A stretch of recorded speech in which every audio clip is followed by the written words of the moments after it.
Welcome to the Future of Business podcast. I'm April Corey, and in today's episode, futurist Gerd Leonhard reads his chapter, Redefining the Relationship of Man and Machine. You can find out more about Gerd and the book, The Future of Business, over at our website at www.fastfuturepublishing.com. Gerd is a Swiss-based futurist, an author, the CEO of the Futures Agency, and an amazing keynote speaker. If you'd like to see him in action, head over to our website and check under the videos section. He presented for the 2015 Global Leadership Summit for the London Business School on this chapter. So in this chapter, Gerd sets forward the case for a digital ethics treaty, ensuring that in the face of exponential waves of destruction, we focus on controlling these technologies and harnessing them to serve humanity to further human happiness.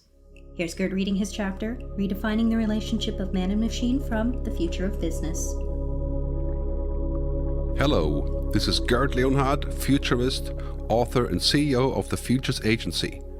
Today I'm reading the chapter from the book The Future of Business, the chapter that I wrote about 6 months ago to contribute to this book called Redefining the Relationship of Man and Machine. If you enjoy the book and this reading, you may also enjoy my upcoming book called The Humanity Challenge. In January 2016, we should have this on the market. Thanks for listening, and now let's get going. Redefining the Relationship of Man and Machine by Gerd Leonhard. What are the challenges and opportunities facing society in the next 10 years as a result of an accelerating pace of technological development? From technology disruption to furthering human happiness. This chapter aims to provide important context framing for the mission-critical business decisions that we will all need to make in the next few years in strategy, business model development, marketing, and HR.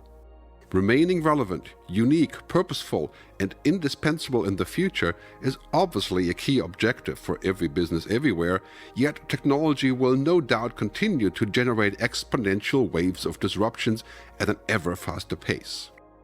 Soon, once technology has made almost everything efficient and abundant, I believe that we will need to focus on the truly human values of business, i.e. to transcend technology. Successful business will no longer be about running a well-oiled machine, rather it will be about uniquely furthering human happiness. Exponential and combinatorial, we're at the pivot point. We are witnessing dramatic digitization, automation, virtualization, and robotization all around us, in all sectors of society, government, and business, and this is only the beginning. I believe these trends will continue to grow exponentially over the next decade as we head towards a world of 5 to 6 billion internet users by 2020. And possibly as many as 100 billion connected devices in the Internet of Things, such as sensors, wearables, and trackers. Beyond any doubt, machines of all kinds, both software and hardware, will play an increasingly larger role in our future, and progressively more intelligent machines will impact how we live our lives at every turn. Netscape's founder turned venture capitalist Marc Andreessen already highlighted this phenomenon in the 2011 Wall Street Journal opinion piece entitled Why Software is Eating the World, a prescient headline that is certain to play out in force in our imminent future. We are already nearing the pivot point, where very few ideas seem to remain in the realm of science fiction for very long. This can be witnessed in areas such as automated real-time translation, Say Hi, Google Translate, Skype Translate, and self-driving and semi-autonomous cars, Google, Tesla, and Volvo. The fiction-reality boundary is also being crossed by developments such as intelligent personal agents, Cortana, Siri, Google Now, augmented and virtual reality, Microsoft HoloLens, Oculus Rift, and many other recent breakthroughs. Our world is being reshaped by developments that used to be only existing in the scripts of Hollywood blockbusters such as Blade Runner, Her, Minority Report, Transcendence, and The Matrix. On that note, let's be sure not to give these blockbuster movies too much credit as far as realistic foresight is concerned. Technology. It's no longer about if or how, but about why. The urgent need for clear man-machine ethics is amplified by the view that we should probably no longer be concerned whether technology can actually do something, but whether it should do something. The how is being replaced by the why, followed by who, when, and where. For example, why would we want to be able to alter our DNA so that we can shape what our babies look like? And who should be able to afford or have access to such treatments? What would be the limits? In machine intelligence, should we go beyond mere deductive reasoning and allow smart software, robots, and artificial intelligence AI to advance to adductive reasoning, i.e. to make unique decisions based on new or incomplete facts and rules? If autonomous machines are to be part of our future, as is already a certainty in the military, will we need to provide them with some kind of moral agency, i.e. a human-like capacity to decide what is right or wrong, even if the facts are incomplete? Hell then challenges. Tremendous scientific progress in sectors such as energy, transportation, water, environment, and food can be expected in the next 10 to 20 years. I believe most of these achievements will have an overall positive effect on humanity and hopefully on human happiness, which I would suggest should be the ultimate goal. This would clearly be the heavenly side of the coin. At the same time, on the hell side, we are now approaching a series of complex intersections at very high speeds. Soon, every single junction we navigate could either lead to more human-centric gains or result in serious aberrations and grave dangers. It has often been said that technology is not good or evil, it just is. It is now becoming clear that the good-bad part will probably be for us to decide, every day, globally and locally, collectively and individually. Clearly, if we assume that machines will be an inevitably larger part of that future, we will need to decide both what we want them to be and, perhaps more importantly, what we want to be as humans. And we need to do it soon. Artificial intelligence, AI, is the most significant hell-then challenge. Most technologies, software and hardware alike, are not only becoming much faster and cheaper, but also increasingly intelligent. The spectrum of rapid recent advances runs the gamut from the kind of simple algorithmic intelligence that it takes to win against a chess master, to the advent of thinking machines and IBM's neuromorphic chips, i.e. the chips that attempt to mirror our own neural networks and their ambitious cognitive computing initiative. Buzzwords such as AI and deep learning are already making the headlines every single day, and this is just the tip of the iceberg. Looking at the investments by the leading venture capitalists and funds, AI has already become a top priority in Silicon Valley and in China, often a certain sign of what's to come. At the same time, almost every single major information and communications technology company already has several initiatives in this man-machine convergence area. Google and Facebook are busy acquiring small and large companies in a wide range of AI and robotics-related fields. They clearly realize that the future is not just about big data, mobile, and connected everything. They see the next horizon as embedding capability to make every process, every object, and every machine truly functionally intelligent, albeit not yet humanly intelligent as far as social or emotional traits are concerned. But maybe this is just a question of when, rather than if. Just imagine what AI could do to our everyday activities, such as searching the web as we call it today, and you can get a glimpse of what's at stake here. In the very near future, who will bother with typing a precise two-word search phrase into a box when the system already knows everything about you, your schedule, your location, your likes, your connections, your transactions, and much, much more? Based on the situational context, your external brain, i.e. the AI in the cloud, will already know what you need before you even think of it, and will propose the most desirable actions as easily as today's Google Maps proposes walking directions. Hell then, once again, depends on your standpoint. IBM, the creator of Watson Analytics, a leading commercially available AI product, appears to be betting the farm on this future. IBM is investing billions of dollars into neurosynaptic chips and cognitive computing, designed to emulate the human neural systems with the intention of creating a holistic computing experience, i.e. computing that feels as natural as breathing. Computing is no longer outside of us, a thought both scary and exhilarating. Apart from IBM, Google is working on its own global brain project, and the École Polytechnique Fédérale de Lausanne EPFL in Switzerland is pushing the EU's hotly contested Human Brain project. China's Baidu has also signaled its ambitions to discover the holy grails of AI by hiring top-level researchers in the field, including Stanford's Andrew Ng, and by opening up a Silicon Valley AI center. The list goes on. Clearly, man-machine convergence is on top of the global agenda, and investors smell enormous profits. But machines don't have ethics. The AI gold rush has only just started, and this is probably a very good time to be more concerned about whether Silicon Valley's leading venture capital firms have enough foresight to consider more than their financial returns. After all, it is they who are funding commercial applications of man-machine technologies that might have potentially catastrophic side effects on humanity. In my view, the issue of how man and machine will interrelate in the future should not be viewed from a profit-only perspective. Machines don't have ethics, and neither does money. The coming combination of these forces that operate beyond and above human values strikes me as even more dangerous. Some futurist colleagues predict that we will soon reach a point where the capacity of thinking machines will exceed that of the human brain.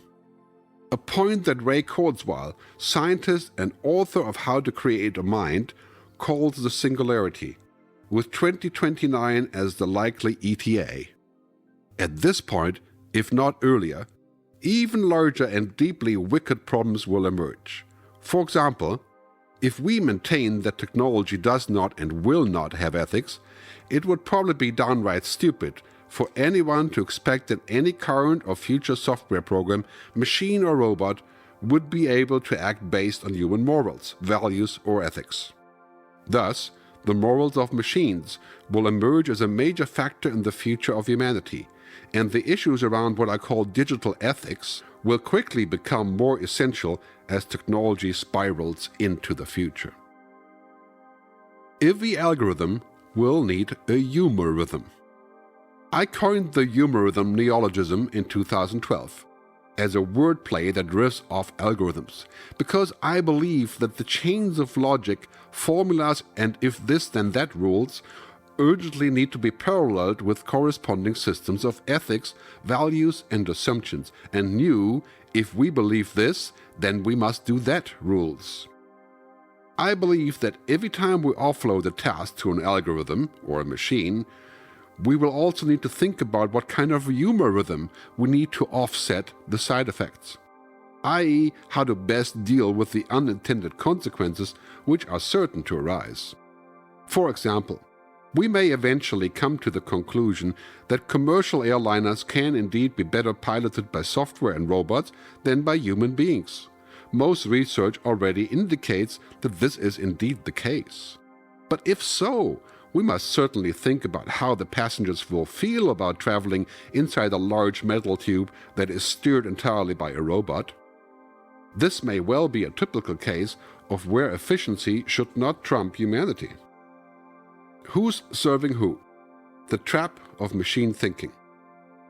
In my view, the issue is less likely to be a cookie-cutter dystopian Hollywood plot that we have watched dozens of times, i.e. the elimination of humanity by AIs. The much bigger concern is that we, as humans, might soon be forced to effectively behave more like or even become machines in order to remain productive or useful in a machine-age economy. Just imagine a world where you would simply not compete or even keep up without some kind of wearable augmented reality AR or virtual reality device, or without an implant or another mental or physical augmentation. Given that many of us are already utterly dependent on our mobile devices and often feel alone or incomplete without them, these scenarios may become reality a lot faster than we think. Which university professor would not want to have the world's knowledge available instantly in the lecture theater using a Wikipedia app controlled via a contact lens or an unobtrusive brain-computer interface? Which doctor would not want IBM's Watson Analytics VR display to provide him with real-time medical information and thereby protect him from malpractice lawsuits? Once these technologies are cheap, easy to use and ubiquitous, their utter convenience will be extremely tempting. The real question for now is probably not if and when the machines will attempt to control, replace, or even eliminate us. The more fundamental and timely concern is whether and how we can remain truly human in a world that is quickly becoming a kind of global brain machine. A machine comprised of super-intelligent software, hardware, and processes, with human traits being increasingly removed from the equation because they are simply slowing things down too much. Imagine a world without serendipity, boredom, mistakes, mystery, and surprise. A world in which everything has become efficient, optimized, hyper-connected, intelligent, and real-time. In that world, what will happen to us humans, the limited wetware, the 8 to 9 billion people who may inhabit the planet in the next 20 years? If this strikes you as a wicked problem, consider that this gigantic man-machine operating system might in fact be what some of the leading global technology companies are already striving for. LinkedIn is busy building a global economic graph, a kind of proprietary OS for work, jobs, and HR that uses big data and AI to predict hiring trends and training needs, among many other things. Facebook already has its own global OS for social and commercial relationships, and Google has its Global Brain project amid its numerous investments in AI, robotics, and deep learning companies. Clearly, the future is already here. The future of work and jobs, moving towards the right brain.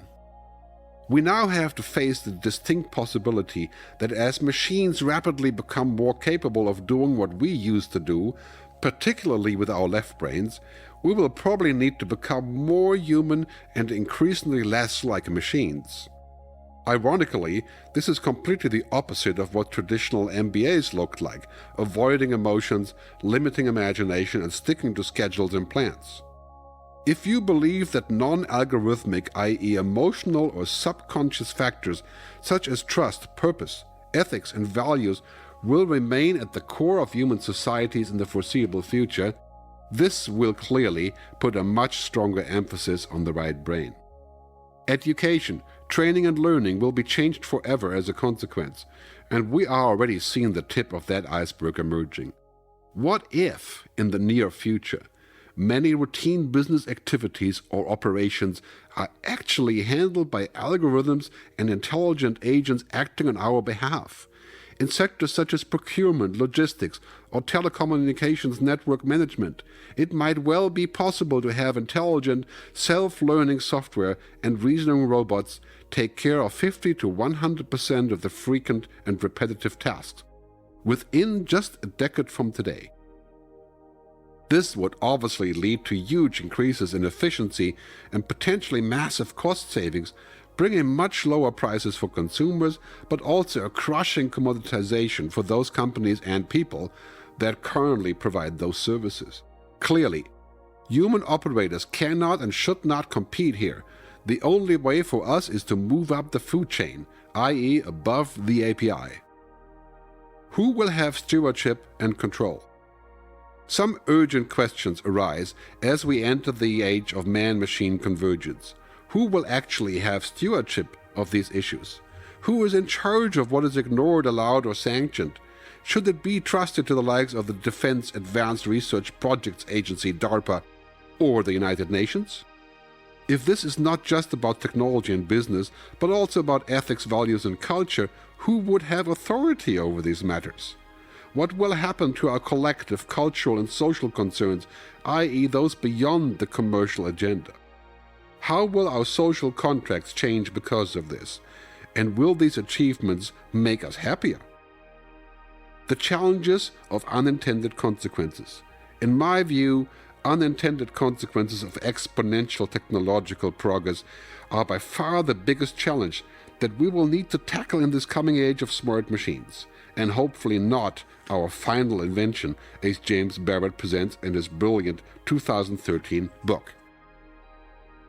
Exponential technological advancements are certain to have a myriad of unintended, yet even interrelated and combinatorial consequences. In many cases, I believe, these must be considered more seriously before we proceed. Some will prove to be rather harmless and more easily remedied, such as using smartphones while driving, becoming an increasing cause of accidents. Others may have potentially catastrophic outcomes, such as AIs that could learn how to fix and augment themselves, leading to a so-called AI explosion and a kind of superintelligence that could spell the end of humanity as we know it, again, as Hollywood likes to depict so deftly.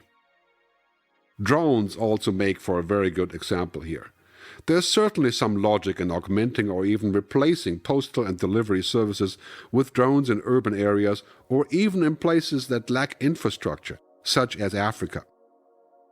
If we were to actually pursue this, however, we are certain to face a slew of unintended consequences which may well void most benefits we may otherwise derive from it. Consider issues such as drones providing the perfect means for real-time surveillance, or the likelihood of citizens acquiring weapons or other means of disabling those drones that have become a nuisance to them. Such wicked problems may well become the default in the very near future. How do we harness the positive outcomes of these new technologies without creating monsters on the flip side? Opportunities and challenges driven by abundance. Through exponential technological progress, we will soon reach new levels of man-machine relationships. This clearly has the potential to solve many challenges that are subject to bold scientific endeavors, such as energy, food, water, and the environment.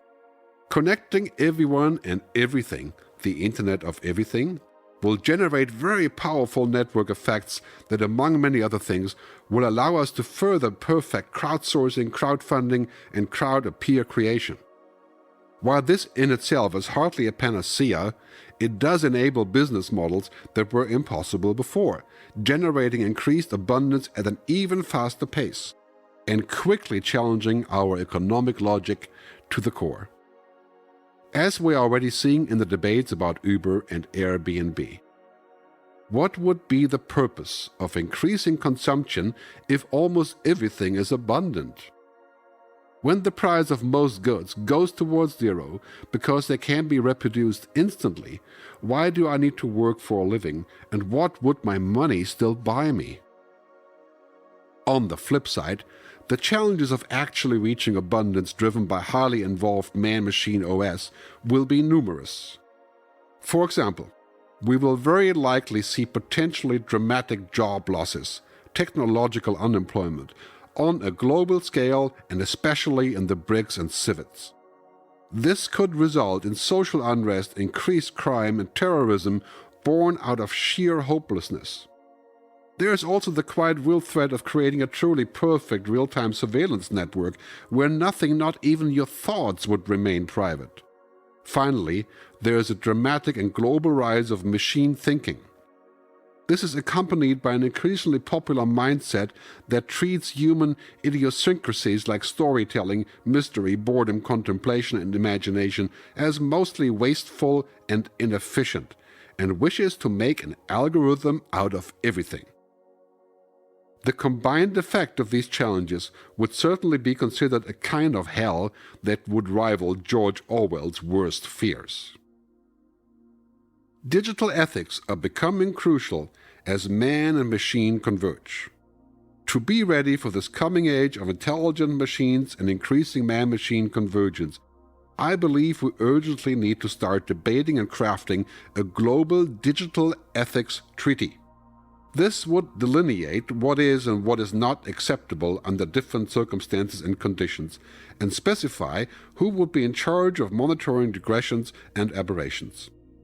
No small feat, clearly, but maybe the process and the result could be similar to the guidelines that came out of the 1975 Asilomar Conference on Recombinant DNA, a framework that seems to have guided the development of biotechnology deftly and effectively for the last 35 years.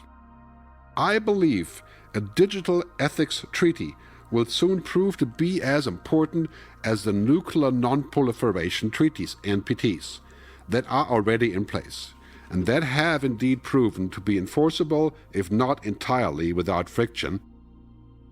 So here are some admittedly still fairly raw rules I would like to propose for inclusion in such a treaty. 1.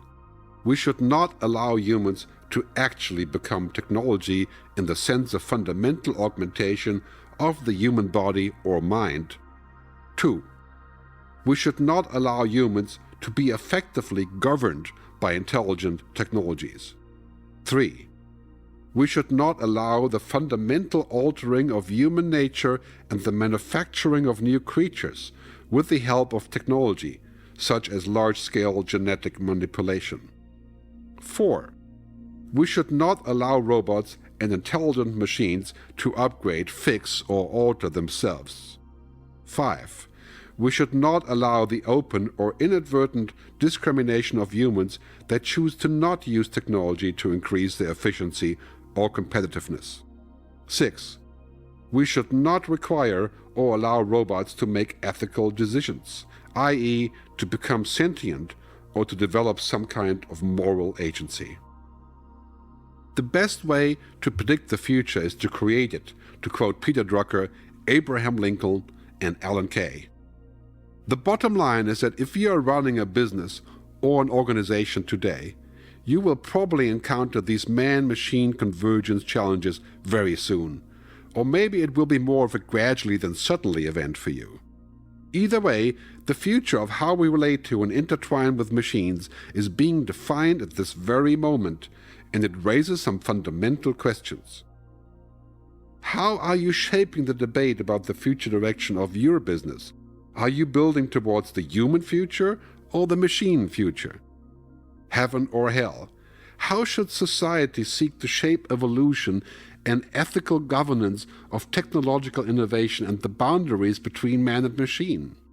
What sort of organizational structures, strategies, and business models will we need to survive and thrive in a world of abundance, declining prices, and high technological unemployment?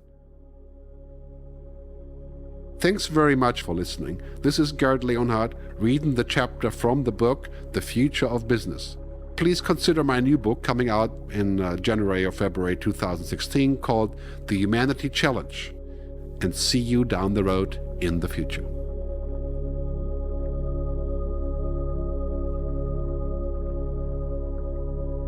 Thanks for downloading the Future of Business podcast, and a special thank you to Gert for taking the time to record his chapter for us. If you're interested in picking up a copy of The Future of Business, or if you just want to know more about us, visit us over at www.fastfuturepublishing.com. I've also got the discount set up for listeners of this podcast. If you use discount coupon code PODCAST before checkout, you'll receive 10% off of your entire purchase. That's PODCAST before checkout, all lowercase, and you'll get 10% off of your entire purchase.